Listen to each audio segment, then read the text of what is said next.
Chcem sa s vami podeliť o dobrú správu, milí Žiarčania.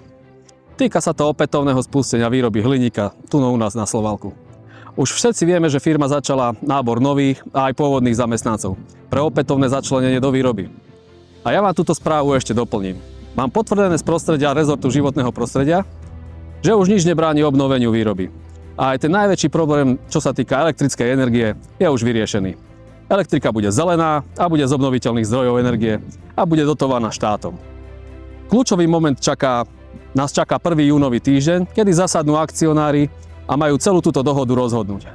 Spomínam to práve preto, lebo o dobré správy sa treba podeliť čo najskôr a nie je čakať na nejaké pompézne pláčové konferencie. Záchrana Slovalka je skvelá vec a je to skvelá správa pre naše mesto a aj pre celý okres. Treba si ale povedať, koho je to zásluha. Je to zásluha akcionárov a vlády Slovenskej republiky v podaní Ministerstva hospodárstva, financií či životného prostredia. Som si vedomý obmedzených právomocí primátora a aj obmedzených právomocí poslanca Banskobystrického samosprávneho kraja. Ale považujem za nevyhnutné poukázať na to, že v Žiari máme aj iné veľké podniky a desiatky malých či stredných podnikateľov, ktorí bojovali s cenami energií bez akejkoľvek pomoci štátu. Dávali prácu ľuďom a snažili sa udržať prevádzky, nech ich situácia bola akákoľvek. Oni nemali tu možnosť sedieť za jednacím stolom s predstavenstvom vládnej moci.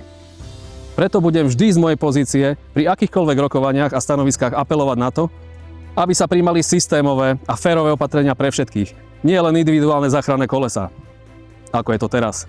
Naše mesto a okres potrebuje silné Slovalko, ale rovnako potrebuje aj silných domácich podnikateľov. Držme si preto palce a prajem vám krásny deň a veľa dobrých správ.